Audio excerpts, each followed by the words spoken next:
दोस्तों, हिंदी के इस कार्यशाला में आपका पुनः स्वागत है। इसमें मैं विभिन्न प्रतियोगी परीक्षाओं जिसमें एसएससी जूनियर हिंदी ट्रांसलेटर 2021 के लिए, एआरओ, समीक्षा अधिकारी एसएससी जीडी और ऐसे जितनी भी परीक्षाएं हैं जिसमें हिंदी के प्रश्न पत्र आते हैं, उन सब के लिए उपयोगी होंगे यह वीडियो। तो अगर आप लोगों ने अभी तक हमारे वीडियो को सब्सक्राइब नहीं किया है तो सब्सक्राइब कर लें। और दूसरी बात, यदि आप चाहते हैं कि आपके मित्र भी आपके जैसे सफल बने हर परीक्षा में और 100 में 100 लाएं, तो उन्हें जरूर हमारी ये वीडियो सब्सक्राइब करने के लिए कहें। आइए फिर हम शुरू करते हैं। आज के इस सत्र में सबसे पहला जो नुक्शा मैं आपको देने जा रहा हूं, देखिए यहाँ बोर्ड पे मैंने लिखा है जातिवाचक संज्ञा, उसके बाद का, के, की और समूहवाचक संज्ञा। मैंने पिछले सत्र में जातिवाचक संज्ञा के बारे में बताया था। तो कहीं भी आपको जहां जातिवाचक संज्ञा के बाद का, के, की अर्थात कारक का चिन्ह मिले और उसके बाद समूहवाचक संज्ञा मिले, तो उसमें अनुवाद की दृष्टि से बहुत महत्वपूर्ण है, उसमें ये जो समूहवाचक संज्ञा होगी यही आपकी कर्ता के रूप में इसको पहचान दिया जाएगा। और जब अनुवाद करेंगे तो हम इसको आगे रखेंगे, सब्जेक्ट मानेंगे। ये ध्यान रहे, अनुवाद में अक्सर गलतियां हम करते हैं। चलिए फिर हम आते हैं। जैसे मान लीजिए एक वाक्य मैंने लिखा, लड़कों की सभा हो रही है। लड़कों की, किसकी सभा हो रही है? लड़कों की सभा हो रही है। तो यहाँ जो ये सभा है, सभा यहाँ सब्जेक्ट अर्थात कर्ता होगा। और एक चीज और है इसमें, सबसे बड़ी बात है कि समूहवाचक संज्ञा के अनुसार ही क्रिया का लिंग निर्धारण होगा। आपको पता होगा किसी भी संज्ञा की जो क्रिया होती है या सर्वनाम की जो क्रिया होती है वही पुल्लिंग या स्त्रीलिंग रूप में प्रयोग की जाती है और उसका प्रयोग हमेशा संज्ञा और सर्वनाम के रूप में होता है। इसके बारे में अगले कुछ वीडियोस में मैं आपको बताऊंगा। तो सबसे पहला आप जैसे देखिए यहाँ सभा, सभा स्त्रीलिंग है इसलिए हमने हो रही है लिखा है। यदि आप सभा हो रहा है लिख देते हैं तो आपका यह वाक्य गलत हो जाएगा और आपका प्रश्न भी गलत हो जाएगा। ये अक्सर करेक्शन जहां दिया जाता है, सेंटेंस करेक्शन, वहां इस तरह के वाक्य दिए जाते हैं।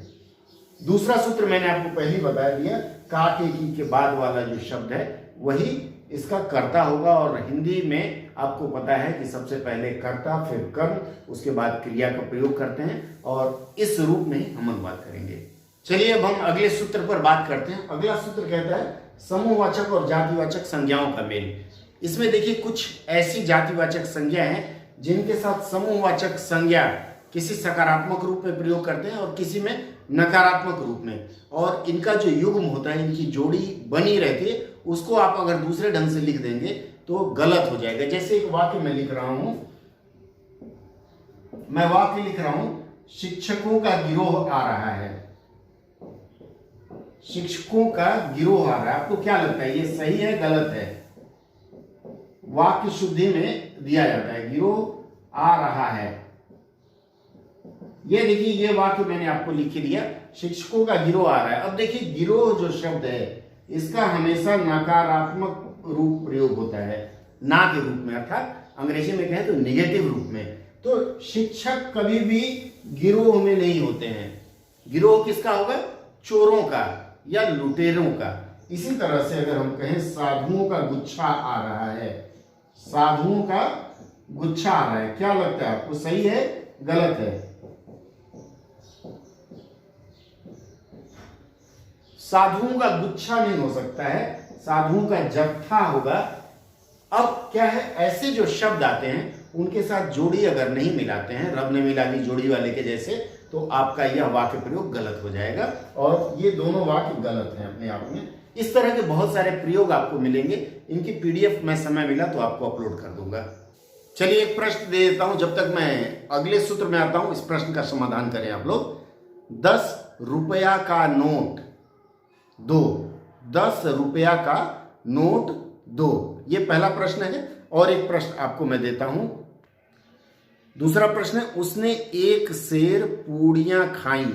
फिर से बोलता हूं, उसने एक सेर पूड़ियां खाई। इन दोनों प्रश्न का उत्तर सत्र के अंत में मैं दूंगा। चलिए एक और सूत्र लेते हैं। देखिए द्रव्यवाचक संज्ञा, ये आपने पढ़ा है। द्रव्यवाचक संज्ञा के वचन के बारे में एक विशेष जानकारी दे दूं, और जो मैंने प्रश्न किया था उसमें से एक प्रश्न का उत्तर आपको यहां मिल जाएगा। अक्सर हम लोग यह भूल करते हैं और यह भूल करने का फल होता है कि 100 नंबर लाने के बजाय हम वो नंबर कट जाता है और उसमें जो ला पाते हैं। द्रव्यवाचक संज्ञा का वचन, जब द्रव्यवाचक संज्ञा के साथ परिमाणवाचक विशेषण होता है। परिमाणवाचक विशेषण क्या होता है? परिमाण का मतलब जिसे तौला जा सके, वजन किया जा सके, मापा जा सके, वह परिमाणवाचक होता है। तो परिमाणवाचक विशेषण द्रव्यवाचक संज्ञा के साथ अगर प्रयोग होता हो तो परिमाणवाचक द्रव्यवाचक संज्ञा का बहुवचन नहीं होता है, सिर्फ उसका एक वचन में प्रयोग करते हैं। अब देखिए एक उदाहरण मैं दे रहा हूं, मुझे 2 सेर मछली चाहिए। यहां जो 2 सेर है, ध्यान देंगे आप, 2 सेर मछली। अब इसमें मछली है, मछली क्या है? संज्ञा है। कौन सी संज्ञा है? मछली आपकी। यहां जब उसको वजन करके हम ले रहे हैं तो वह द्रव्यवाचक संज्ञा हो गई, और इसमें जब वजन का परिमाण लगा दे रहे हैं 2 सेर 5 किलो 6 किलो, तो ये फिर मछली जो है, मैंने आपको बताया द्रव्यवाचक संज्ञा के रूप में प्रयोग हो रही है, इसलिए 2 सेर मछलियां नहीं कहेंगे। अगर 2 सेर मछलियां कहेंगे तो वह गलत हो जाएगा। दूसरा वाक्य लीजिए, मुझे 2 किलो कचौड़ी चाहिए। अगर हम इसमें 2 किलो कचौड़ियां लिखते हैं तो वह गलत हो जाएगा, क्योंकि सूत्र कहता है कि यदि द्रव्यवाचक संज्ञा के साथ परिमाणवाचक विशेषण हो तो उसका बहुवचन नहीं होता है। इसको गांठ बांध कर रख लें। इस तरह के वाक्य में हम लोग अक्सर गलती करते हैं और फिर घर आके कहते हैं अरे हमने तो ठीक किया था, और परीक्षा में हमारे प्रश्न को गलत साबित कर दिया गया। इसके पहले मैंने जो प्रश्न दिया था 10 रुपया का नोट, ध्यान दें 10 रुपये होगा, 1 रुपया, उसके बाद 1 के बाद 2 रुपया। आपको अगर संशय हो तो आप जेब से 10 रुपये का नोट निकालिए, उसमें लिखा होगा 10 रुपये का नोट, तो उसको आप इसी रूप में 10 रुपया नहीं 10 रुपये का प्रयोग करेंगे, क्योंकि उसमें वो परिमाणवाचक नहीं है। मैं उस पर फिर आऊंगा। चलिए अगला सूत्र देखते हैं। अगला सूत्र कहता है भाववाचक संज्ञा का वचन। भाववाचक संज्ञा का वचन अक्सर भाववाचक संज्ञा को बहुवचन रूप में प्रयोग नहीं करते हैं।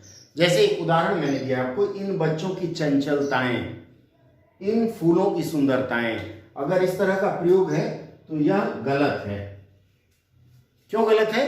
क्योंकि भाववाचक संज्ञा को एक वचन रूप में आप प्रयोग करेंगे। इन बच्चों की चंचलता, इन फूलों की सुंदरता, अगर ऐसा प्रयोग आपने नहीं किया है तो यह गलत है।